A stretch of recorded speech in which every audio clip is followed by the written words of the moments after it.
The ancient manuscript crumbled slightly under Alara's careful fingers as she traced the faded ink across the parchment, her breath catching when she finally deciphered the coordinates hidden within the seemingly nonsensical poetry. 3 years of research, countless dead ends, and enough academic ridicule to fill several journals had led to this moment in the dusty archives of the Royal Library. The other scholars thought her obsession with the forgotten king was a waste of a brilliant mind. But Alara had always known there was truth buried beneath the legends. The text spoke of a kingdom that vanished overnight, a ruler who chose exile over explaining his sins, and a curse that turned spring into eternal winter. Most historians dismissed it as allegory, but Alara had found too many corroborating details across disparate sources to believe it was mere fiction. The coordinates pointed to the frozen peaks, a mountain range so treacherous that even the most experienced climbers avoided its upper reaches, and according to her calculations, she would need to leave within the week to reach the location before the winter storms made passage completely impossible. The journey north took 17 days of grueling travel, first by train through the lowlands, then by hired wagon through the foothills, and finally on foot with only her guide Marcus and 2 pack horses carrying supplies. Marcus was a grizzled mountain man who asked no questions as long as the payment was good, which suited Alara perfectly because she had no intention of sharing her discovery until she confirmed what she hoped to find.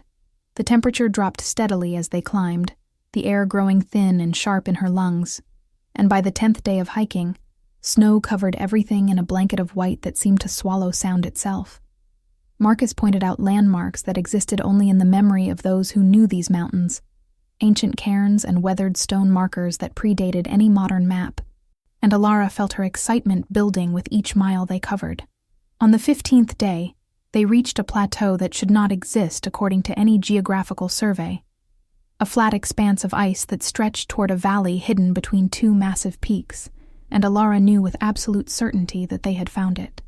The ruins appeared gradually through the swirling snow, first as shadows, then as definite structures, and finally as the unmistakable remains of a once magnificent city.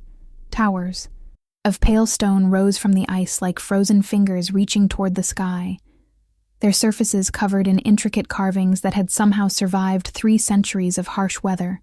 Marcus whistled low and long, his weathered face showing the first real expression of surprise since they had begun this journey, and he made a warding gesture that Alara recognized from old mountain superstitions. The city was vast, far larger than the legends had suggested, with broad avenues still visible beneath, the snow and buildings that must have housed thousands in their prime.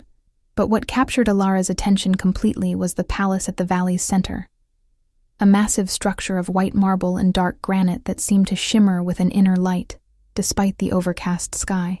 The coordinates had led them to the main gates, great doors of bronze and silver that stood partially open as if waiting, and Alara felt her heart hammering against her ribs as she approached. Marcus refused to enter the palace, his superstitious nature winning out over his mercenary pragmatism. So Alara went in alone with nothing but her pack, a lantern, and a determination that had carried her across half a continent.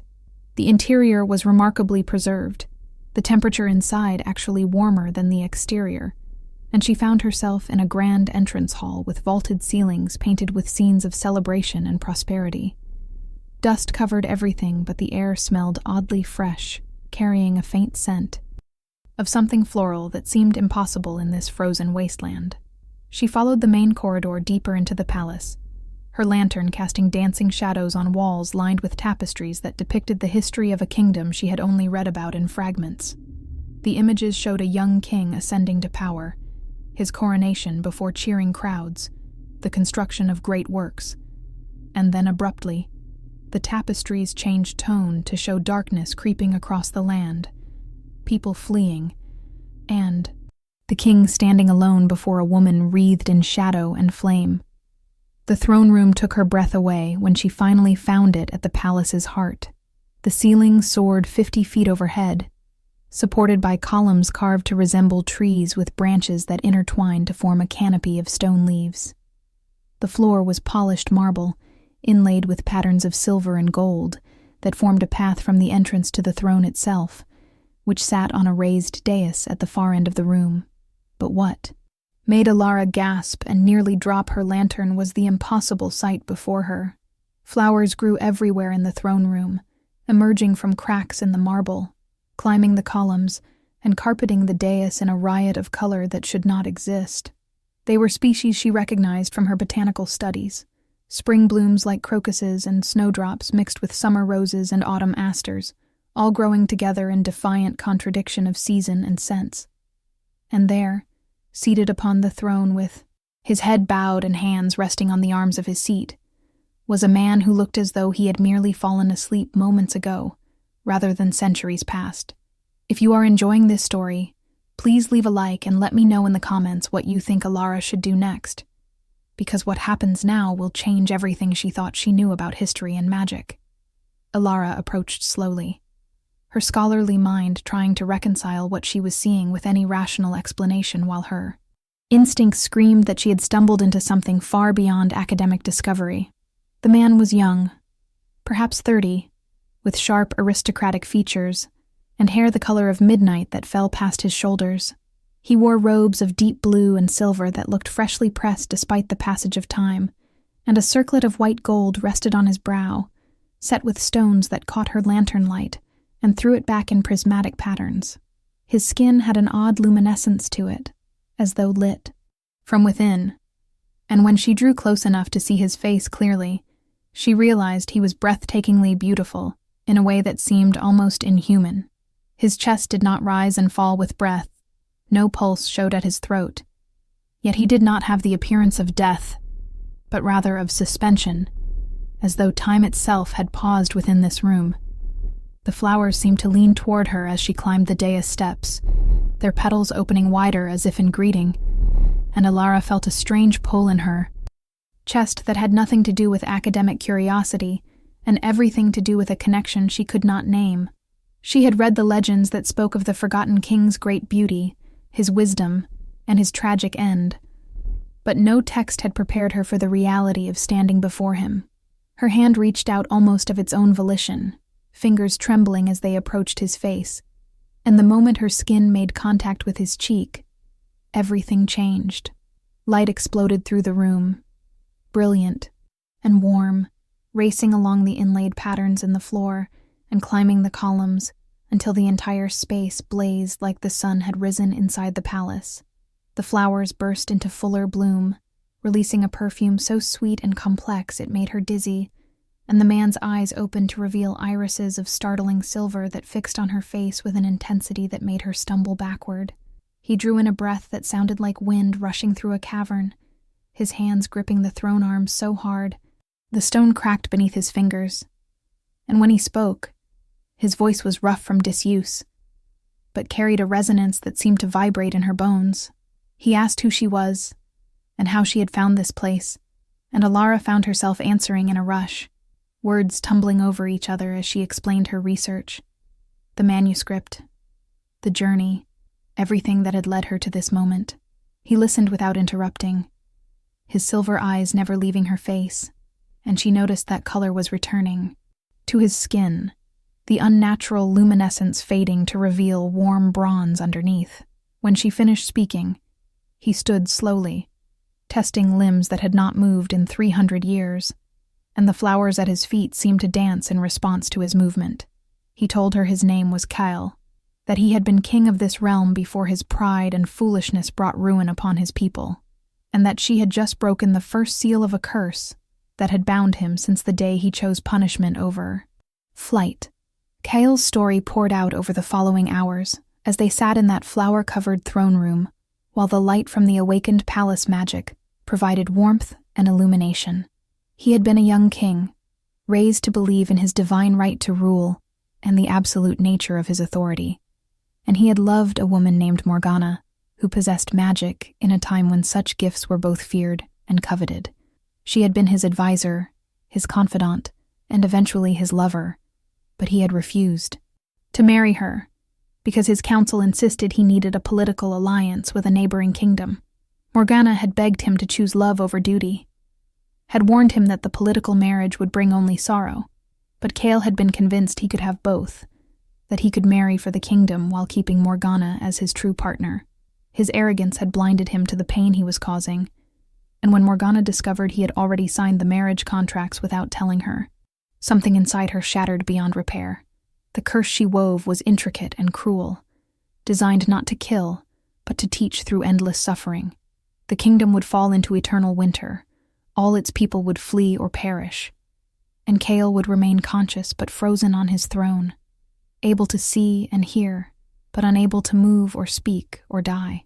He would watch his kingdom crumble, his legacy turn to dust, and the world forget his name until someone came who possessed the three qualities he lacked: compassion to look beyond surfaces, courage to risk everything for strangers, and love given freely without expectation of return. Only such a person could begin to break the curse, and only if they chose to stay, despite learning the truth of his failures. Morgana had told him that if no one came within 500 years, the curse would become permanent, and he would remain in his frozen hell for all eternity, a monument to his own hubris. Alara listened with growing horror and sympathy, understanding now why the legend spoke of the forgotten king with such ambiguity, neither fully condemning nor celebrating him. Kale's crimes were of selfishness and emotional cruelty rather than tyranny or violence, but their consequences had been devastating nonetheless. She asked what happened to Morgana and saw pain flash across his face before he explained that the curse had consumed her, that the magic required to create something so powerful had burned through her life force, and she had died within days of casting it. He had been forced to watch her body lying in state before him for months, until the winter cold finally preserved her, and then the snows had buried everything, including his guilt and grief.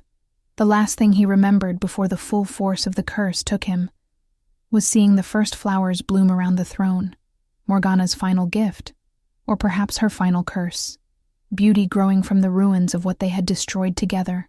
Subscribe to this channel because Alara's decision about what to do with this knowledge will lead to revelations about magic, sacrifice, and the true nature of redemption that you will not want to miss. Alara made a choice in that moment that would alter the course of her life forever. She told Kale she would help him break the curse completely, that whatever it required, she would see it through, because she believed that people deserved the chance to atone for their mistakes. Kale warned her that the path would be dangerous, that Morgana's curse had layers upon layers, each requiring different trials to overcome, and that the final breaking would demand a sacrifice of the heart that few would be willing to make.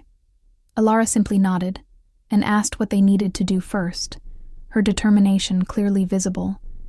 And for the first time since awakening, Kale smiled.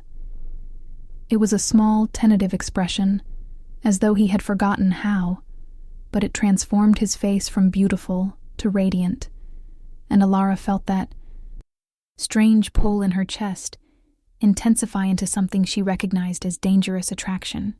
The first task was to restore the palace's heart, a magical construct deep beneath the throne room that had powered everything from heating to defensive wards before the curse corrupted it. Kale led her through passages that became increasingly narrow and dark, the flower growth thinning, until they walked through bare stone corridors, lit only by her lantern, and the faint glow that seemed to emanate from Kale himself.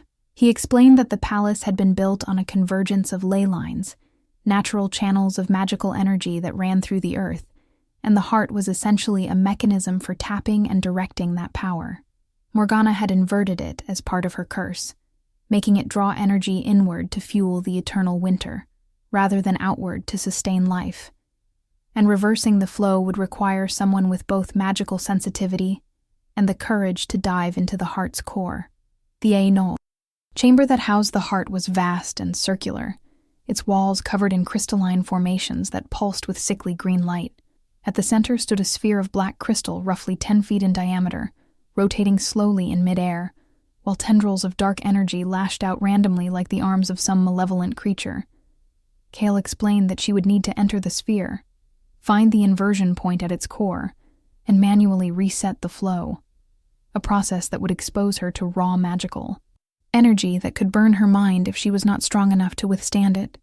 Alara asked why he could not do it himself, and he explained bitterly that the curse bound him from directly acting to free himself, that he could guide and advise but never personally undo what Morgana had wrought. Everything depended on Alara's choice to act on his behalf, which was precisely the kind of selfless decision that began to erode the curse's foundations. Alara stepped toward the sphere before she could reconsider, her heart pounding but her mind clear, and the moment she crossed the threshold, reality twisted around her. She found herself in a space that defied geometry, where up and down had no meaning, and the crystalline walls seemed infinitely distant and intimately close simultaneously. Voices whispered at the edge of hearing, some pleading, some accusing, and she recognized them as echoes of everyone who had suffered because of the curse, the people of the kingdom who had lost their homes and lives to the eternal winter. The weight of their collective grief pressed down on her, threatening to crush her beneath guilt that was not even hers to carry. But she pushed forward, following the pulsing darkness toward what she instinctively knew was the center. The inversion point appeared as a knot of writhing shadow, dense and malignant, and touching it sent agony screaming through every nerve in her body. Alara gritted her teeth and held on, pouring every ounce of will she possessed into unknotting the tangle, and slowly, infinitesimally, she felt it begin to give. Time lost meaning in that place, seconds stretching to hours or compressing to instants, and just when she thought she could not endure another moment, the knot came apart in her hands. Light exploded outward in a wave that threw her bodily from the sphere, and she landed hard on the stone floor outside, every muscle screaming, her vision blurred with tears of pain and triumph. Kale was there instantly, gathering her into his arms with a gentleness that contradicted his obvious strength, and she felt warmth spreading through her body from the points where their skin touched, soothing the worst of the pain. He told her she was magnificent, that what she had just done should have been impossible for someone without magical training, and that she had given him the first real hope he had felt in 3 centuries. Alara managed a weak laugh and pointed out that she had also nearly killed herself in the process. But Kyle's expression remained serious as he told her that such courage and selflessness were exactly what the curse required to break, and that she had just proven herself worthy in ways that went far beyond what he had dared to imagine. The changes in the palace were immediate and dramatic. Warmth began to spread from the heart chamber upward, melting ice that had accumulated over centuries and revealing details that had been hidden. The flowers throughout the throne room bloomed even more vibrantly, and new growth began appearing in other parts of the palace. Vines heavy with blossoms crawling up walls and across ceilings in patterns that seemed almost intentional. Kale explained that the flowers were tied to the curse in complex ways, that each bloom represented a moment of genuine emotion, love, grief, or hope, strong enough to push back against Morgana's magic. The throne room had always had them, because that was where he had felt everything most intensely. But now that the heart was restored, they would grow wherever positive emotion existed strongly enough to anchor them. Leave a comment below about whether you think Alara and Kale can truly overcome the curse, or if Morgana's magic is too powerful, because the next trial will test not just their courage, but the growing feelings between them that neither can deny. Over the following weeks, Alara and Kale worked together to restore more of the palace and understand the full extent of what needed to be done. Marcus had fled back down the mountain after the initial surge of magic, but Alara found she did not mind the isolation because every day brought new discoveries and deepening connection with Kale. He was brilliant and well-read, able to discuss history, philosophy, and science with an expertise that came from centuries of frozen contemplation, and he had a dry sense of humor that emerged once he began to relax in her presence. She learned that before his downfall, he had been considered a reformer, working to improve conditions for the common people and limit the power of the nobility, which had made him enemies among the very council that pushed him toward the political marriage.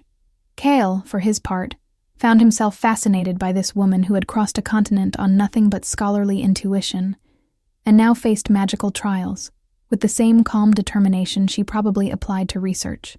Alara had a way of looking at problems from unexpected angles, finding solutions in old texts and logical deduction that complemented his more intuitive understanding of magic. She was also beautiful in a way that crept up on him, not the dramatic beauty that had characterized Morgana, but something quieter and more enduring, the beauty of intelligence and kindness that grew more captivating the longer he knew her. He found himself watching her work, noticing small things like the way she bit her lip when concentrating, or how she hummed unconsciously when she was happy. And he realized with growing alarm that he was falling in love with her. The second major trial revealed itself when they ventured into the city proper, trying to understand why it remained frozen, even though the palace was warming. They discovered that the curse had fragmented across the kingdom, with different pieces anchored to different locations, and the city's portion was tied to the old marketplace, where Kale had first met Morgana decades before his reign began. The market square was a haunting place, stalls still set up as though vendors had simply walked away mid-transaction, ice preserving everything in crystalline perfection. At the square's center stood a fountain that had once featured a statue of the kingdom's founder, but Morgana had transformed it into a monument to her grief, a sculpture of herself and Kale frozen in an embrace that would never be completed, their stone faces eternally reaching toward a kiss that would never land. Kale stopped dead when he saw it, his face draining of color, and Alara understood instinctively that this trial would be harder for him than any physical challenge.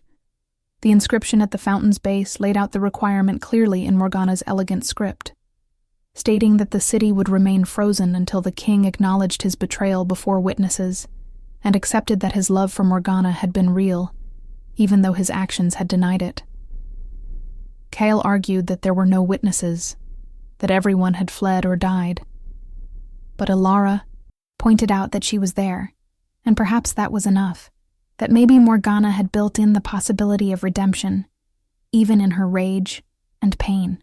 Speaking the words was agony for Kale, not because they were untrue, but because saying them aloud meant finally facing the full weight of what he had done. He stood before the fountain and spoke to Morgana's stone image, his voice breaking as he admitted that he had loved her, that his refusal to marry her had been cowardice dressed as duty, and that he had destroyed the best thing in his life because he was too proud and too fearful to stand against his counsel. He told her stone representation that she had deserved better, that he had failed her in every way that mattered, and that he would carry the guilt of her death and their people's suffering for whatever remained of his existence. Tears streamed down his face as he spoke, the first he had shed since the curse began, and where they hit the ground, flowers bloomed instantly. Small, white blossoms that glowed with soft light. Alara stood witness to his confession, her own eyes wet with sympathetic tears, and when he finished and collapsed to his knees in the snow, she went to him without hesitation. She held him while he shook with sobs, 3 centuries delayed, whispering that acknowledgement was the beginning of redemption, that facing truth took more courage than any physical battle, and that he was not the same man who had made those mistakes. The fountain began to crack, the stone version of Morgana's face shifting from anguish to something that might have been peace, and then the entire structure crumbled into powder that the wind carried away. In its place, water began to flow from the ground, clear and pure, and as it spread across the market square, the ice melted, revealing cobblestones and the first hints of green growing things pushing through. The city's awakening spread gradually over the next several days, warmth returning building by building, and Alara and Kale explored the ruins together, discovering treasures and tragedies in equal measure. They found a library that had been Kale's pride, filled with books from across the known world, and spent hours there while Alara cataloged texts that scholars believed lost forever. They discovered a greenhouse that had sustained exotic plants through magic, now filled with dead vines that Alara thought might be revivable with care.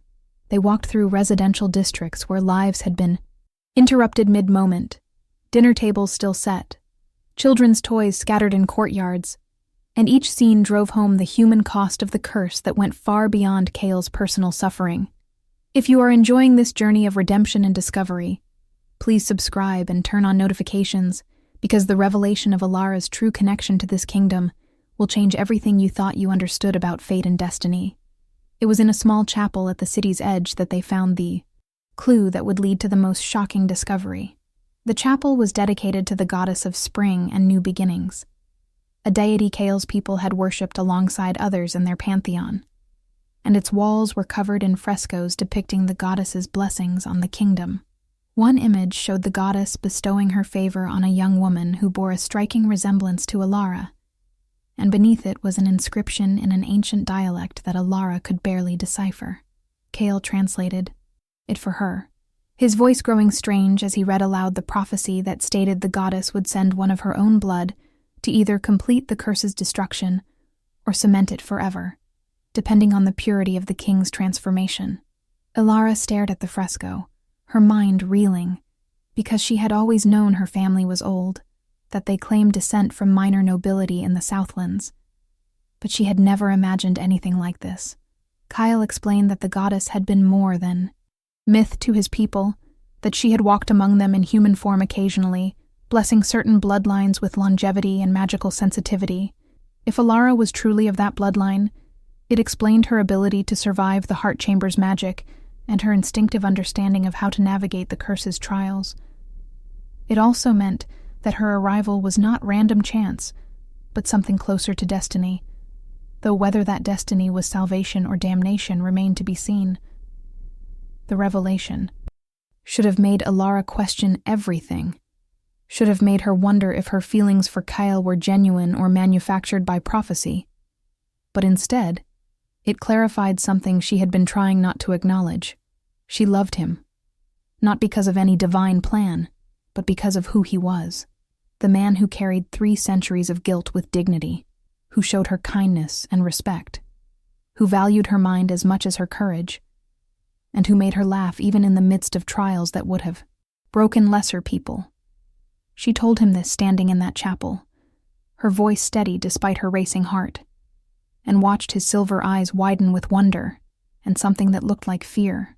Kale's response was to pull away, to explain that she could not possibly love him, that she was confusing gratitude and circumstance for genuine affection, and that once the curse was fully broken, she would return to her life and realize the truth. Alara felt anger flash through her at his dismissal of her feelings, and she told him sharply that she was a grown woman capable of understanding her own heart, that she had loved and lost before and knew the difference between infatuation and the real thing, and that he did not get to decide what she felt. Her passion clearly startled him, because he had probably never had anyone speak to him like that, royalty being accustomed to deference. But it also seemed to crack something in his defenses, because he kissed her suddenly, desperately. 300 years of loneliness and longing pouring into the connection. The kiss ignited magic that blazed through the chapel, flowers erupting from every surface until they stood in a garden of impossible beauty, and when they finally broke apart, both breathless and shaking, Kale admitted in a whisper that he loved her too, that he had been trying not to, because loving her made the inevitable separation that much more painful. Alara told him there did not have to be separation, that once the curse was broken, they could build something new together, and Kale's expression was heartbreaking in its hope and doubt. He wanted to believe her, she could see that clearly, but 3 centuries of isolation had taught him not to trust in happy endings. The 3rd trial came upon them without warning when they returned to the palace that evening. The throne room had transformed in their absence, the flowers withering and turning black, and a figure stood before the throne that made Kale freeze in shock, and Alara reach instinctively for the knife she carried at her belt. The woman was tall and elegant, with hair like living flame, and eyes that burned with green fire, and she wore robes that seemed woven from shadow and starlight. When she spoke, her voice echoed with power that made the air vibrate, and she introduced herself as Morgana, or rather, what remained of Morgana, the fragment of her soul that the curse had preserved to ensure its completion. This shade of Morgana explained that the curse required 3 witnesses to the king's transformation. The first for acknowledgement of crime, the second for acceptance of love despite fear, and the third for the final trial that would determine if redemption was truly earned or merely performed. She told them that the final breaking required a as all great magic did, and that one of them would need to offer their life to fully cleanse the kingdom and free Kale from the curse's last chains. The shade's expression was complex as she spoke, mixing bitterness with something that might have been regret. And she added that if neither was willing to make the sacrifice, the curse would reset completely. Everything they had accomplished would be undone, and Kale would return to his frozen prison to wait another 300 years for the next potential savior. Comment below your predictions, because what happens next will determine not just the fate of 2 people, but the future of an entire kingdom, and your theories might be closer to the truth than you think. Alara stepped forward immediately, saying she would make the sacrifice. But Kale moved faster, pulling her behind him and declaring that he was the one who deserved to die, that his crimes had caused all of this, and that he would not allow an innocent person to pay the price for his failures. The shade of Morgana laughed, a sound like breaking glass, and told them they were both fools if they thought it would be that simple. The sacrifice required was not just death, but the willing surrender of the thing most precious to the giver, and for each of them, that thing was the other. Alara would have to watch Kale die knowing she could have saved him by walking away, and Kale would have to watch Alara die knowing his existence was the reason for her fate. The cruelty of it was breathtaking, perfectly designed to maximize suffering, and Alara found herself angry at Morgana in a way she had not allowed herself to be before. She spoke to the shade, directly, asking if this was truly what Morgana wanted, eternal revenge and perpetual suffering, or if perhaps the woman she had been before grief and rage consumed her would have chosen differently.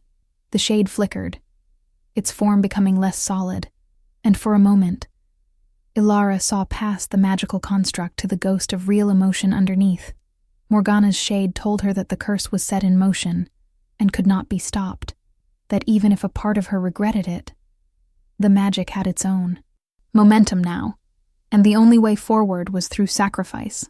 Kale argued desperately that there had to be another way, that magic always had loopholes, but the shade shook her head and explained that she had spent years perfecting this curse, closing every possible escape, because in her pain, she had wanted to ensure that Kale suffered as completely as she had. However, she admitted, she had not anticipated someone like Alara, someone who would love Kale not despite his flaws but with full knowledge of them, and someone Kale would love enough to genuinely transform for, rather than simply performing redemption to escape punishment. The depth of their feeling for each other had already weakened the curse beyond what Morgana had thought possible, which was why the final trial had manifested when it did. Alara felt understanding crystallize in her mind, that flash of insight she got when solving particularly complex historical puzzles, and she asked the shade what would happen if they both offered the sacrifice simultaneously, if they both chose to surrender their most precious thing, each other, at the same instant. The shade paused, its fiery eyes narrowing, and admitted that such a scenario had not been explicitly accounted for in the curse's design, because Morgana had never imagined 2 people could love each other that selflessly and completely. The paradox might break the curse entirely, or it might kill them both, or it might do something else entirely, and the shade could not predict which outcome would manifest.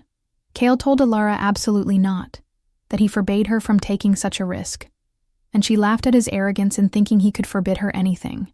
She pointed out that they were partners in this, that he did not get to make unilateral decisions about her life, and that if he was willing to die for her, he had to accept that she was equally willing to die for him.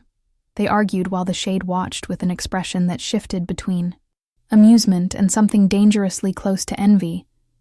And finally, Alara simply took Kale's hand and told him that they would face this together, as they had faced everything else, and that she trusted in the strength of what they had built. The ritual the shade of Morgana described was simple in theory, but devastating in practice. They would need to stand in the throne room at midnight, each holding a dagger consecrated in the chapel's spring water, and when the moon reached its apex, they would simultaneously declare their sacrifice and strike. If their intentions were pure and their love genuine, the paradox would resolve in a way that broke the curse. but if there was any hesitation, any shadow of doubt or selfishness, the curse would consume them both. They had until the next full moon, 3 days away, to prepare themselves mentally and spiritually for what amounted to a mutual leap into the unknown. Those 3 days were simultaneously the best and worst of Alara's life.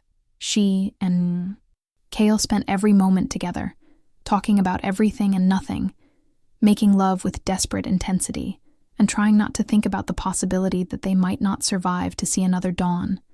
Kale showed her the kingdom's treasures, the crown jewels and ancient artifacts, and told her stories about his childhood, his parents, and the weight of expectation that had shaped him into someone who valued duty over love.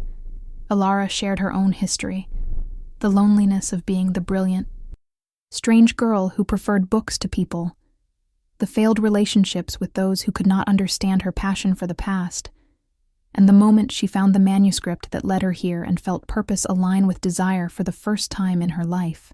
They made plans for the future they might not have, discussing how they would rebuild the kingdom if they survived, what kind of rulers they would be, and whether Alara would be comfortable sharing power as his queen, or if she preferred to remain his partner in a less formal capacity. Kale surprised her by saying he had no desire to rule alone anymore, that 3 centuries of contemplation had taught him the folly of absolute authority, and that he envisioned a council of advisors with real power to check his decisions. Alara countered that the kingdom needed stability, not revolutionary change, and they spent hours debating governance theory like the scholars they both were at heart. Please share this story with someone who believes in the power of love to transform even the darkest magic, because what happens at midnight will prove whether that belief has any foundation in reality. The night of the full moon arrived with crystalline clarity, the sky so full of stars it seemed like they could reach up and touch them, and the moon hanging huge and silver above the palace. Alara and Kale dressed in ceremonial robes they found in the royal quarters, simple garments of white linen that seemed appropriate for what was essentially a sacred ritual. They walked to the throne room hand in hand, finding the shade of Morgana already waiting, and the flowers that had filled the space were gone, leaving only bare stone and the throne itself. The daggers lay on the throne's arms, gleaming in the moonlight that poured through the restored ceiling, and Alara felt her heart hammering so hard she thought it might break through her ribs. Morgana's shade told them to take their positions on opposite sides of the dais, facing each other across the throne, and to wait for her signal. As they moved into place, Alara looked at Kale and tried to memorize every detail of his face, the sharp line of his jaw, the silver eyes that had seen so much sorrow, and the expression of love and terror that he wore openly now. He mouthed that he loved her, and she mouthed it back, and then the moonlight intensified, becoming a tangible presence in the room, and Morgana's shade began to chant in a language that predated human speech. The moment stretched like taffy, time becoming thick and resistant, and Alara felt the weight of all possible futures pressing down on her. She saw versions of herself walking away, living a long life as a celebrated historian who discovered the forgotten kingdom, but never knew what might have been. She saw versions where she hesitated and Kale died, leaving her alone with guilt that would poison everything good she ever tried to build. She saw versions where they both died, and the kingdom remained cursed forever, an eternal monument to love and loss. And she saw one single thread of possibility, where the paradox broke in their favor, where love proved stronger than vengeance, and where they got to build something new from the ruins. Morgana's shade screamed the final word of the spell, and time snapped back to normal. Alara raised her dagger and spoke her sacrifice, offering her life and love and future, everything she was and everything she might become, to break the curse and free Kale. Across from her, Kale spoke the same words in the same instant, his voice blending with hers in perfect harmony, and they struck simultaneously, the blades biting into their own palms rather than their hearts, because at the last second, they both realized the sacrifice did not require death, but rather the willingness to bleed for each other. Light exploded from their wounded hands, pure white brilliance that swallowed the throne room and spread outward in waves that shook the palace to its foundations. Alara felt herself falling, Kale's name on her lips. And then there was nothing but warmth and the sense of being held in something vast and loving that might have been the goddess herself. When consciousness returned, she found herself lying in a bed of flowers. The throne room transformed into a garden of impossible beauty, and Kale beside her, his hand still bleeding in mirror to her own, and his eyes open and full of wonder. The shade of Morgana stood over them, but she looked different now, less construct and more genuine ghost. Her fiery hair softened to auburn, and her burning eyes merely green. She told them they had done what she never believed possible, that their willingness to sacrifice everything for each other, while knowing they might gain nothing, had created a paradox so pure it shattered the curse's foundations completely. The kingdom was free, Kale was free, and she herself was finally free to move on from the rage and grief that had bound her to the mortal world. She looked at Kale and told him she forgave him, not because he deserved it, but because holding on to hatred had poisoned her beyond even death, and she was tired of hurting. Kale wept openly, thanking her and apologizing again, and Morgana's ghost smiled sadly before telling him that apology was not what she needed from him, but rather that he live well and love well, and build something beautiful from the ruins of what they had destroyed together. She turned to Ilara and told her to keep him honest, to never let him forget that power without compassion was tyranny, no matter how well-intentioned, and to remember that love was not about perfection, but about choosing each other every day despite flaws and fears. Then she began to fade, her form becoming transparent, and her last words were a blessing in the old tongue that made the flowers around them bloom even brighter. Subscribe and leave a like if this story moved you, because there is an epilogue that will show what Ilara and Kale built with their second chance, and you will want to see how their love transformed not just themselves, but an entire kingdom. The restoration of the kingdom took years, far longer than breaking the curse, but Ilara and Kale approached it with the same partnership that had saved them. People began to return, drawn by rumors of the Forgotten Kingdom's rediscovery and the young king who ruled alongside a scholar queen, and they brought new ideas and energy that transformed the old ways. Kale established his council with real power, creating a system of checks and balances that prevented any single person from wielding absolute authority, and Ilara founded a university where magic and science were studied side by side without fear or superstition. The flowers that had marked the curse's breaking never fully disappeared, but they changed character, becoming a permanent feature of the kingdom that bloomed most vibrantly where love and joy were strongest. The palace gardens became legendary, attracting visitors from across the continent who wanted to see the impossible sight of spring blooms and autumn colors growing side by side in defiant contradiction of nature. Ilara's research into the kingdom's history became the foundation of a new field of study that combined archaeology with magical theory, and scholars flocked to learn from her. Kale and Ilara ruled for 50 years before abdicating in favor of the council system they had built, choosing to spend their remaining time traveling and learning, and simply being together without the weight of crowns. They had children who inherited Ilara's intelligence and Kyle's silver eyes, and who grew up understanding that power was responsibility rather than privilege.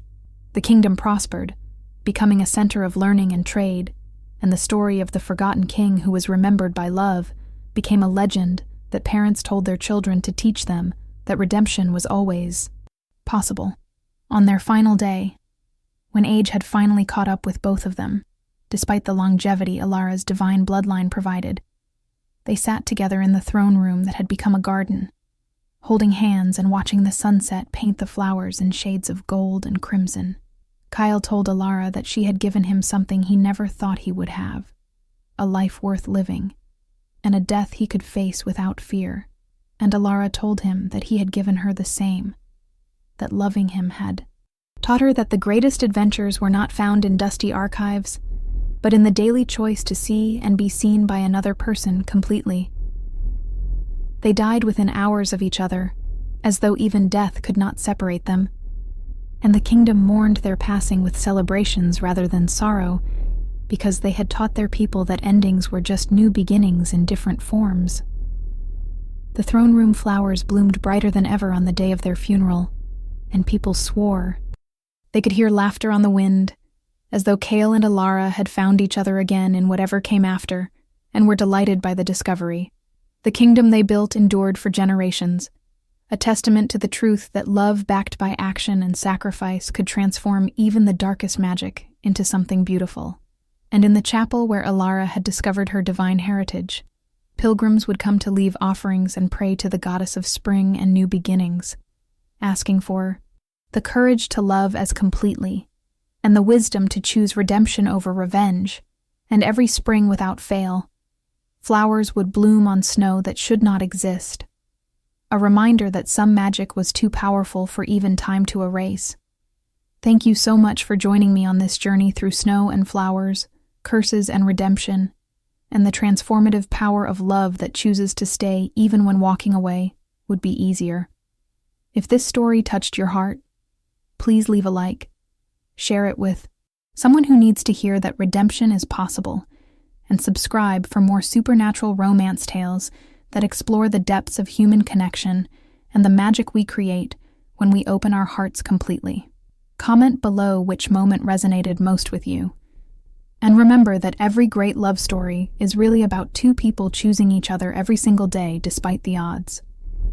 Until next time, may you find your own throne covered in snow and flowers, and may you have the courage to claim it.